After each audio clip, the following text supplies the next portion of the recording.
ಭಗಿನಿಯರಂದ್ರೆ ಅಕ್ಕ ಆಗ್ಬೋದು, ತಂಗಿ ಆಗ್ಬೋದು, ಯಾರು ಆಗ್ಬೋದು. ನೀವು ಎಲ್ಲ ಇವತ್ತು ಈ ಒಂದು ಜ್ಞಾನ ಭಾರತಿ ಶಾಲೆಯಲ್ಲಿ ಕಾರ್ಯಕ್ರಮ ಇದೆ, ಬರಬೇಕು ಅಂತ ಹೇಳಿದ್ದಾರೆ ಅಲ್ವಾ? ಸಮಯಕ್ಕೆ ಸರಿಯಾಗಿ ಬರಬೇಕು. ಸಮಯಕ್ಕೆ ಸರಿಯಾಗಿ ಬರಬೇಕು ಅಂತಂದ್ರೆ ಮಕ್ಕಳಿಗೆ ನಾವು ಹೇಗೆ ಶಾಲೆಗೆ ಸಮಯಕ್ಕೆ ಸರಿಯಾಗಿ ಬರಬೇಕು, ಗಂಟೆ ಹೊಡಿತಾರೆ, ಪ್ರಾರ್ಥನೆ ಬೆಲ್ಲ ಬರುತ್ತೆ ಅಂತ ಹೇಳ್ತಾರೆ. ಮಕ್ಕಳೆಲ್ಲ ಸರಿಯಾಗಿ ನೀವು ಶಾಲೆಗೆ ಕಳಿಸ್ತೀರ. ಹಾಗೆಯೇ ಕಾರ್ಯಕ್ರಮಕ್ಕೆ ಬರುವಾಗ ಒಂದು ಸಮಯ ಅಂತ ಹೇಳಿರ್ತಾರೆ ಅಲ್ವಾ? ಹೌದಾನೆ? ಆ ಸಮಯಕ್ಕೆ ಮಕ್ಕಳು ಮಾತ್ರ ಬರ್ಬೇಕು, ನಾವು ಬರ್ಬೇಕು. ನಾವು ಬರ್ಬೇಕು. ಮಕ್ಕಳಿಗೆ ಹೇಳೋದಕ್ಕಿಂತ ಮೊದಲು ಯಾರು ಮಾಡ್ಬೇಕು? ಯಥಾ ರಾಜ ತಥಾ ಪ್ರಜಾ. ಅಂದ್ರೆ ರಾಜ ಹೇಗಿರ್ತಾನೋ ಪ್ರಜೆಗಳು ಹಾಗೆ ಇರ್ತಾರೆ ಅಂತ. ಹಾಗೆ ತಂದೆ ತಾಯಿಯರು ಯಾವ ರೀತಿ ಇರ್ತಾರೋ ಅದೇ ರೀತಿಯ ಮಕ್ಕಳು ಕೂಡ ಆಗ್ತಾರೆ. ನಾವು ಸರಿಯಾದ ಸಮಯವನ್ನ ಪಾಲನೆ ಮಾಡಿದರೆ ಮಕ್ಕಳು ಕೂಡ ಅದನ್ನ ಅನುಸರಿಸುತ್ತಾರೆ. ಮಾತೃ ಭಾರತಿ ಅಂದ್ರೆ ಏನು ಹಾಗಾದ್ರೆ ನೋಡೋಣ. ಮಾತೃ ಭಾರತಿ ಏನು? ನಮ್ಮ ಕಲೆಯಲ್ಲಿ ಏನಾದ್ರು ಇದೆಯಾ ಮಾತೃ ಭಾರತಿ ಬಗ್ಗೆ? ನಾವು ಮಾತೃ ಭಾರತಿ ಮಾಡ್ತಾ ಬಂದಿದ್ದೀವಿ, ತುಂಬಾ ವರ್ಷದಿಂದ ಮಾಡ್ತಾ ಬಂದಿದ್ದೀವಿ, ಈ ಶಾಲೆಯಲ್ಲಿ ನಾವು ಮಾಡ್ತಾ ಬಂದಿದ್ದೀವಿ ಅಂತೆಲ್ಲ ಹೇಳ್ತೀವಲ್ಲ. ಆದ್ರೆ ಮಾತೃ ಭಾರತಿ ಅಂದ್ರೆ ಏನು? ಹೇಳಿ, ಪರವಾಗಿಲ್ಲ, ತಪ್ಪಿಲ್ಲ. ಎಲ್ಲರೂ ಅದರಲ್ಲಿ ಭೇದ ಭಾವ ಇಲ್ಲ, ಜಾತಿ ಮೇಲು ಕೀಳು ಏನಿಲ್ಲ. ಈ ದೇಶದಲ್ಲಿ ನಾವು ಈ ಭೂಮಿ ಮೇಲೆ ಬದುಕ್ತಾ ಇದ್ದೀವಿ, ಇಲ್ಲಿಯ ನೀರನ್ನು ಕುಡಿತಾ ಇದ್ದೀವಿ, ಇಲ್ಲಿ ಗಾಳಿಯನ್ನು ಸೇವನೆ ಮಾಡ್ತಿದ್ದೀವಿ. ನಾವೆಲ್ಲರೂ ಭಾರತೀಯರು. ಭಾರತದಲ್ಲಿರುವಂತವ್ರು ಯಾರೇ ಆದರೂ ಭಾರತೀಯರು. ಆ ಭಾರತಕ್ಕೆ ನಾವು ಭಾರತ ಮಾತಾ ಅಂತ ನಾವು ಹೆಸರಿಟ್ಟು ಪೂಜನೆಯಿಂದ ಸ್ಥಾನದಿಂದ ಭಾರತ ಮಾತೆ ಯಾಕೆ ಹೇಳ್ತೀವಿ ನಾವು? ಅದೇ ತಾಯಿ ಅಂದ್ರೆ ಭೂತಾಯಿ. ಹಾಗಾಗಿ ನಾವು ಮಾತೃ ಭಾರತಿ ಅಂತ ಹೇಳ್ತೀವಿ. ಶಾಲೆಯಲ್ಲಿ ವಿದ್ಯಾಭಾರತಿಯ ಶಾಲೆಗಳಲ್ಲಿ ಮಾತೃ ಭಾರತಿ ಅಂತ ಹೆಸರಿಟ್ಟುಕೊಂಡು ನಾವೆಲ್ಲ ಮಾತೆಯರನ್ನ ಸೇರಿಸ್ತೀವಿ. ಮಾತೆಯರನ್ನ ಯಾಕೆ ಸೇರಿಸ್ಬೇಕು ಹೇಳಿ ನೋಡಿ. ಮಾತೆಯರನ್ನ ಯಾಕೆ ಸೇರಿಸ್ಬೇಕು? ಜನನಿ ತಾನೇ ಮೊದಲ ಗುರು. ಜನನಿ ಅಂದ್ರೆ ತಾಯಿ, ಗೊತ್ತಾಯ್ತಾ? ಜನನಿ ತಾನೇ ಮೊದಲ ಗುರು, ಜನನಿಯಿಂದ ಪಾಠ ಕಲಿತ ಜನರೇ ಧನ್ಯರು. ಅಂದ್ರೆ ಈ ತಾಯಿ ಮೊದಲ ಗುರು ಅಂತ. ತಾಯಿ 9 ತಿಂಗಳು ಮಗುವನ್ನ ಹೊಸ್ತು ಹೆತ್ತು ಸಾಕಿ ಸಲಹಿ ಎಲ್ಲವನ್ನೂ ಮಾಡ್ತಾಳೆ. ಆದ್ರೆ ಗುರು ಕೂಡ ಮಾತೆಯೇ ಆಗಿರ್ತಾಳೆ, ತಾಯಿಯೇ ಆಗಿರ್ತಾಳೆ. ಹಾಗಾಗಿ ತಾಯಿಯೇ ಏನೇನೆಲ್ಲ ಹೇಳ್ಕೊಟ್ಟು ಕಲಿಸ್ತಾಳೋ ಪ್ರತಿಯೊಂದು ಹೆಜ್ಜೆಗೂ ಮಗುವಿಗೆ ತಾಯಿ ಹೇಳ್ಕೊಡ್ತಾ ಇರ್ತಾರೆ ಅಲ್ವಾ? ಇದನ್ನ ಹೇಳು, ಹೀಗಂತ ಹೇಳು, ಹೀಗ್ ಮಾಡು ಅಂತ ಮಾರ್ಗದರ್ಶನ ಕೊಡ್ತಾರೆ ಇಲ್ವಾ? ಅದಕ್ಕೆ ತಾಯಿ ಮೊದಲ ಗುರು ಅಂತ ಕರೀತಾರೆ. ಆ ತಾಯಿ ಹೇಗೆ ಗುರು ಆಗ್ತಾಳೋ ಇಲ್ಲಿ ಶಾಲೆಗೆ ನೀವು ಕಳಿಸ್ತೀರಾ ಮಕ್ಕಳನ್ನ ಏನು ಕಳಿಸ್ತೀರಾ ಶಾಲೆಗೆ? ಕೆಲಸ ಚೆನ್ನಾಗಾಗ್ಲಿ ಅಂತ ಕಳಿಸ್ತೀರ ಅಲ್ವಾ? ಆದ್ರೆ ನಾವು ಏನ್ ಹೇಳ್ತೀವಿ, ಇಲ್ಲಿ ಬರೀ ಕೇವಲ ಶಿಕ್ಷಕರದಷ್ಟೇ ಪಾತ್ರ ಅಲ್ಲ, ತಾಯಂದಿರ ಪಾತ್ರವು 50%. ಶಾಲೆಯ ಒಂದು ಮಗು ಹೇಗೆ 50% ಕಲಿಯುತ್ತೋ ಹಾಗೆ ಮನೆಯಲ್ಲಿ ಕೂಡ ಅದು ಮಗು 50 ಭಾಗ ಕಲಿಯುತ್ತೆ. ಬರೀ ಕೇವಲ ಮಕ್ಕಳಿಗೆ ವಿದ್ಯಾಭ್ಯಾಸ ಓದು ಬಲ ಕಲಿಯೋದಷ್ಟೇ ಅಲ್ಲ, ಎಕ್ಸಾಮ್ ಅಷ್ಟೇ ಅಲ್ಲ, ಅವನ ಜೀವನದಲ್ಲಿ ಪೂರ್ತಿ ಅವನು ಶಿಕ್ಷಕನಾಗಬೇಕು ಅಂತಂದ್ರೆ ಹಾಗೆ ಸಂಸ್ಕಾರವನ್ನು ಕಲಿಬೇಕು, ಒಳ್ಳೆಯ ಗುಣಗಳನ್ನ ನಿರ್ಮಾಣ ಆಗ್ಬೇಕು. ಅದರಲ್ಲಿ ಯಾರು ಹೇಳ್ಕೊಡ್ಬೇಕು? ತಾಯಂದಿರು ಅಲ್ವಾ? ತಾಯಂದ್ರು ಹೇಳ್ಕೊಡ್ಬೇಕು ಅಂತಂದ್ರೆ ಏನೇನೆಲ್ಲ ಹೇಳ್ಕೊಡ್ಬೇಕು ತಾಯಂದ್ರು ಅಲ್ವಾ? ಮನೆ ಕೆಲಸಗಳನ್ನ ಕಲಿಸ್ಕೊಡ್ಬೇಕು. ಪ್ರತಿಯೊಂದು ಗುಣಗಳ ನಿರ್ಮಾಣವನ್ನು ಮಾಡೋದಿಕ್ಕೆ ಮಗು ಹಾಗೆ ಕಲಿಯುತ್ತಾ? ಚಿಕ್ಕ ಮಕ್ಕಳಂತೂ ಅವ್ರು ಹೇಗೆ ಕಲಿತಾರೆ ಅವಾಗಲೇ ಒಂದು ಮಾತು ಹೇಳಿದೆ ನಾನು. ತಾಯಂದಿರು ತಂದೆಯರು ಮನೆಯಲ್ಲಿ ಆದರ್ಶವಾಗಿದ್ದರೆ, ಆದರ್ಶ ನಡೆ ನುಡಿಗಳಿದ್ರೆ ಅದು ನೋಡಿ ಕಲಿತಾರೆ ಮಕ್ಕಳು. ಹೌದಾ? ಭೇಟಿ ಸೇರ್ತಾ ಇದ್ರೆ ನೋಡ್ತಾರೆ, ಶಾಲೆ ಬಂದು ಅದನ್ನೇ ಒಂದು ಪೇಪರ್ ನೀಚಿಟ್ಕೊಳ್ತಾರೆ, ಅದನ್ನ ಈಗ ಬಾಯಿ ಇಟ್ಕೊಳ್ತಾರೆ. ಯಾಕಂದ್ರೆ ನಮ್ಮ ಅಪ್ಪ ಹೀಗೆ ಬರ್ತಾರೆ, ಆಗ ಅದಕ್ಕೆ ಎಚ್ಚರಿಕೆಯಿಂದ ಮನೆಯಲ್ಲಿ ತಂದೆ ತಾಯಿಗಳು ಮನೆಯ ಸದಸ್ಯರು ಎಚ್ಚರಿಕೆ ನಡೆನುಡಿಯಬೇಕು. ಇದು ನಮ್ಮ ಮಾತೃ ಭಾರತೀಯ ಎಲ್ಲಾ ತಾಯಿಯರು ಅರ್ಥ ಮಾಡ್ಕೊಳ್ಬೇಕು. ನೆನ್ಪಿಟ್ಕೊಳ್ಳಿ, ನಮ್ಮ ಮನೆಗಳು ಒಳ್ಳೆಯ ಕುಟುಂಬಗಳಾಗಬೇಕಾದ್ರೆ, ನಮ್ಮ ಮಗು ಒಳ್ಳೆಯ ವ್ಯಕ್ತಿ ಆಗ್ಬೇಕಾದ್ರೆ, ನಾಳೆಗೆ ಬರೀ ಅಂಕ ತಗೊಳ್ಳೋದಲ್ಲ, ಅಂಕ ತಗೊಂಡು 100% ತಗೊಂಡು ರ್ಯಾಂಕ್ ಬಂದು ಅವನು ಏನು ಇಂಜಿನಿಯರಿಂಗೋ ಡಾಕ್ಟರ್ ಆದ್ರೆ ಅವನು ಬೇರೆ ವಿದೇಶಕ್ಕೆ ಹೋಗ್ಬೋದು, ಇಲ್ಲ ಬೇರೆ ಯಾವ್ದು ಕೆಟ್ಟ ಕೆಲಸನೂ ಮಾಡ್ಬೋದು. ಈಗ ನಕ್ಸಲೈಟ್ಸ್ ಟೆರರಿಸ್ಟ್ ಎಲ್ಲ ಅವರೆಲ್ಲ ಓದಿರೋರೆ, ತುಂಬಾ ಓದಿರೋರೆ, ಆದ್ರೆ ಅವ್ರು ಓದಿದ್ದಾರೆ, ಅವ್ರ ಸಂಸ್ಕಾರ ಇಲ್ಲ. ಪಶುವು ಮತ್ತು ಮನುಷ್ಯನಿಗೂ ವ್ಯತ್ಯಾಸ ಇದೆ, ಆ ರೀತಿಯಲ್ಲಿ ಇರ್ತಾರೆ. ಆದ್ರೆ ನಮ್ಮ ಮಕ್ಕಳು ಹಾಗಾಗಬಾರ್ದು. ನಮ್ಮ ಈ ಶಾಲೆ ವಿದ್ಯಾಭ್ಯಾಸ ಶಾಲೆ ಇರೋದು ಏನಕ್ಕೆ ಗೊತ್ತಾ? ಬರೀ ಓದು ಬರ ಕಲಿಸೋದಲ್ಲ, ಆ ಮಗು ನಮ್ಮ ದೇಶದ ಸಂಸ್ಕೃತಿ ಕಲಿಬೇಕು, ನಮ್ಮ ಎಲ್ಲ ಸಂಸ್ಕಾರ ಕಲಿಬೇಕು, ಮನೆಗೆ ಉತ್ತಮ ಮಗನಾಗಬೇಕು, ಸಮಾಜಕ್ಕೆ ಉತ್ತಮ ಪ್ರಜೆಯಾಗಬೇಕು, ದೇಶಕ್ಕೆ ದೊಡ್ಡ ಆಸ್ತಿ ಆಗಬೇಕು. ಈ ಕಲ್ಪನೆ, ಅದಕ್ಕೆ ಹೇಳಿದ್ರೆ ಶಾಲೆ ಒಂದು ಸಾಮಾಜಿಕ ಪರಿವರ್ತನೆಯ ಕೇಂದ್ರ ಅಂತ ಹೇಳ್ತೀವಿ.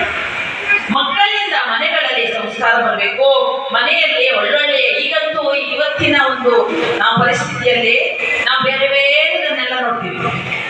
ತಿಂಡಿಗಳು ತಿನ್ನೋದು ಹೊರಗಡೆ ಅಲ್ವಾ, ಕುರ್ಕುರೆ, ಲೇಸು, ಜ್ಯೂಸು, ರೆಡಿಮೇಡು. ಆಮೇಲೆ ಮನೆ ಧರಿಸುವಂಥದ್ದು ಕಡಿಮೆ ಆಗ್ತಾ ಇದೆ. ತೊಂಡುಳಿಗೆ ಶುರುವಾಗಿದೆ. ನೀವು ಬೇರೆ ಬೇರೆ ಮಹಾನಗರಗಳೆಲ್ಲ ನೋಡಿದ್ರೆ, ನಿಮ್ಮ ಮಕ್ಕಳನ್ನೆಲ್ಲ ಹಾಸ್ಟೆಲಲ್ಲಿ ಬಿಟ್ಟರೆ, ಬೇರೆ ಬೇರೆ ಕಳಿಸಿದ್ರೆ ಬೆಂಗಳೂರು ಮಂಗಳೂರು ಎಲ್ಲ ಚಟಿಗಳನ್ನ ನೋಡ್ತಾ ಇದ್ದಾರೆ. ಗೊತ್ತಾಯ್ತಾ? ನಮ್ಮ ಸಂಸ್ಕೃತಿ ನಾಶ ಆಗ್ತಾ ಇದೆ. ನಮ್ಮ ಭಾರತೀಯ ಶ್ರೇಷ್ಠವಾದ ಭಾರತೀಯ ಸಂಸ್ಕೃತಿ ನಾಶ ಆಗ್ತಾ ಇದೆ. ನಮ್ಮ ಸಂಸ್ಕೃತಿ, ನಮ್ಮ ಉಡುಗೆ ತೊಡುಗೆ, ಆಹಾರ ವಿಹಾರ ವೇಷ ಭೂಷಣ ಇರುವುದು ಇಡೀ ವಿಶ್ವಕ್ಕೆ ಮಾದರಿಯಾಗಿದೆ. ಅಂಥದನ್ನೆಲ್ಲ ಯಾರು ಕಾಪಾಡಬೇಕು? ಯಾರು ಹೊಣೆಗಾರಿಕೆ? ಯಾರು ಕಲಿಸ್ಕೊಡ್ಬೇಕು? ಅದನ್ನೆಲ್ಲ ತಾಯಂದಿರು ಕಲಿಸ್ಕೊಡ್ಬೇಕು. ಶಾಲೆಯ ಶಿಕ್ಷಕರು ಹೇಳ್ತಾರೆ, ಆದ್ರೆ ಮಾಡುವವರು ಮನೆಯಲ್ಲಿ ಅಂತಹ ವಾತಾವರಣವನ್ನು ನಿರ್ಮಾಣ ಮಾಡಬೇಕು. ಬೆಳಿಗ್ಗೆ ಎದ್ದು ಪೂಜೆ ಮಾಡುವಂಥದ್ದು, ಹಿರಿಯರ ಕಾಲಿಗೆ ನಮಸ್ಕಾರ ಮಾಡುವಂಥದ್ದು, ಆಯ್ತಾ, ಸುಳ್ಳು ಹೇಳದೆ ಇರುವಂಥದ್ದು, ಕಷ್ಟದಲ್ಲಿರೋರಿಗೆ ಸಹಾಯ ಮಾಡುವಂಥದ್ದು, ಹಿರಿಯರಿಗೆ ಗೌರವ ಕೊಡುವಂಥದ್ದನ್ನ, ಇದನ್ನೆಲ್ಲ ಯಾಕೆ ಕಲಿಸ್ಕೊಡ್ಬೇಕಾಗಿದೆ?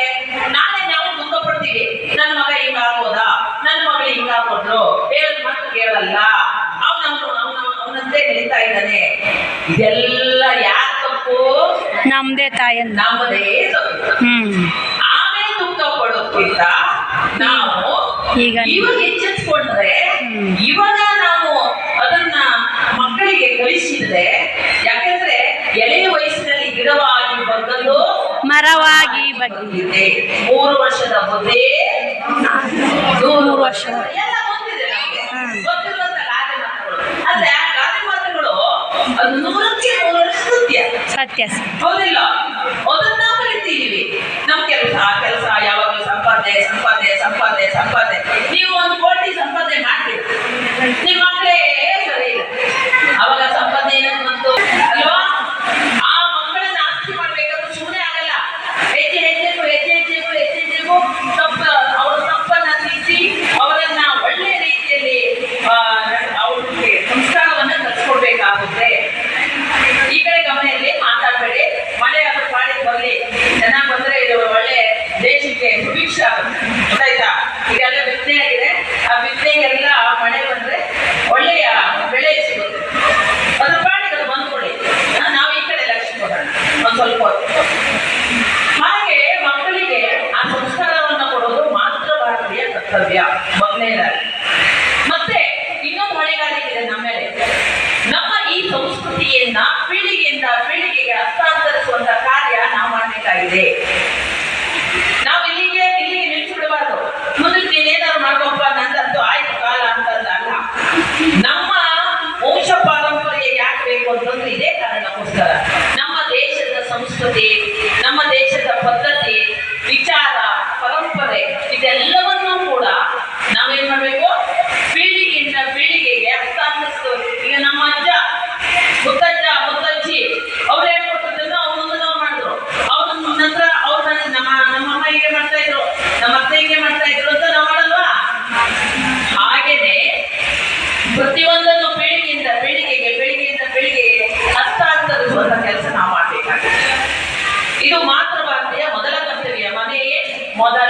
ಪಾಠಶಾಲೆ. ಗೊತ್ತಾಯ್ತಾ ಹೇಳಿದ್ದು? ಈ ಪೀಳಿಗೆಯಿಂದ ಪೀಳಿಗೆ ಹಸ್ತಾಂತರಿಸುವಾಗ ನಾವೇನ್ ಮಾಡ್ಬೇಕು?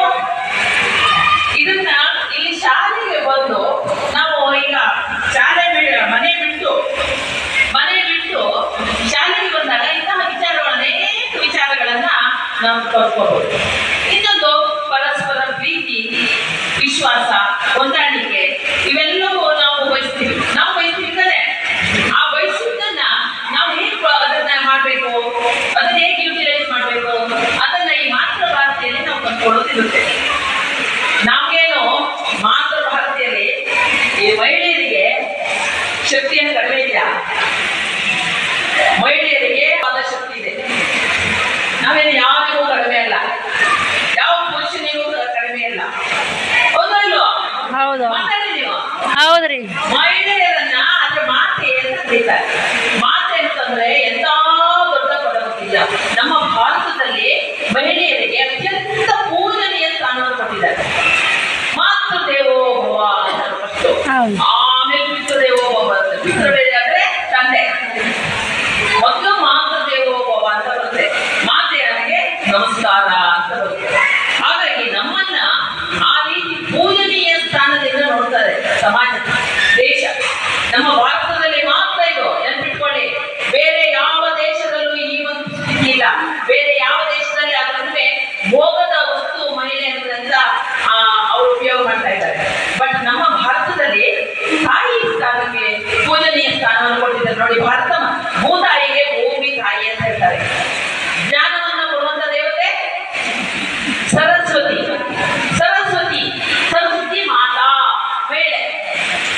ಆಮೇಲೆ ಅದು ಮಹಿಳೆ.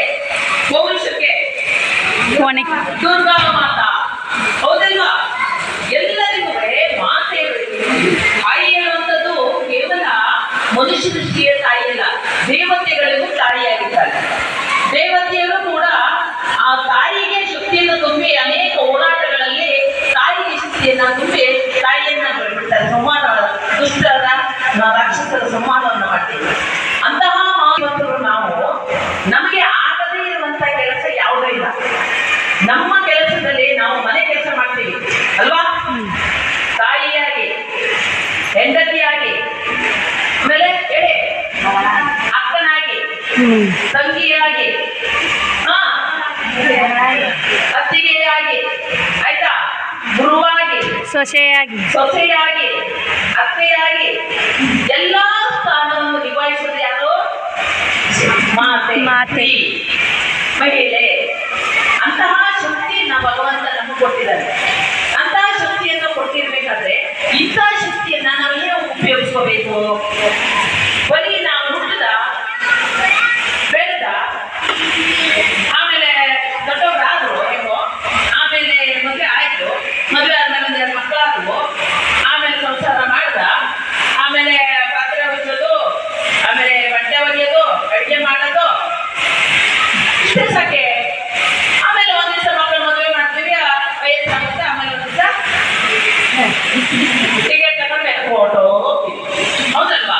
ಹಾಗಾದ್ರೆ ಇಷ್ಟೇನೆ ಜೀವನ, ಇಷ್ಟೇನೆ ನಮ್ಮ ಜೀವನ. ನೀವು ಓದದೇ ಇರಲಿ, ಆದರೆ ಇಷ್ಟೇ ಅಲ್ಲ ಜೀವನ. ನಮ್ಮ ಜೀವನದಲ್ಲೂ ನಾವು ಏನಾದ್ರು ಸಾಧನೆ ಮಾಡಬೇಕು. ಒಂದು ಸ್ವಲ್ಪ ಏನಾದರೂ ನಾವು ಬಾವಿ ಒಳಗಡೆ ಕಪ್ಪೆ ಅಂದ್ಕೊಳ್ಳುತ್ತಂತೆ, ಇಷ್ಟೇ ಪ್ರಪಂಚ, ಇದೇ ಬಾವಿ ಇದೆಯಲ್ಲ, ಇದ್ರ ಒಳಗಡೆ ಇರೋಷ್ಟೇ ಇದು ನೀರು, ಇನ್ನು ದೊಡ್ಡದಿಲ್ಲ ಅಂತ ಅಂದ್ಕೊಳ್ತಾರೆ. ಬಾವಿ ಬಿಟ್ಟು ಸಮುದ್ರಕ್ಕೆ ಬಂದು ನೋಡಿದಾಗ ಎಂತ ಅಪಾರವಾದ ಸಮುದ್ರ, ಎಷ್ಟು ವಿಶಾಲವಾಗಿದೆ, ಇದೇನು ಬಾವಿ ಸಣ್ಣದು ಮುಂದೆ ಅಂತ ಅವರಿಗೆ ಅರ್ಥವಾಗುತ್ತದೆ. ಹಾಗೆ ನಾವು ಮಾತೆಯರು ಕೂಡ ಮನೆ ಬಿಟ್ಟು ಸ್ವಲ್ಪ ಸಮಯವನ್ನಾದ್ರೆ ಹೊರಗಡೆ ಬಂದು ನಾವು ಸಂಘಟಿತರಾಗಬೇಕು. ಸಂಘಟಿತರಾಗುವಂಥದ್ದು ಏನು? ಎಲ್ಲರೂ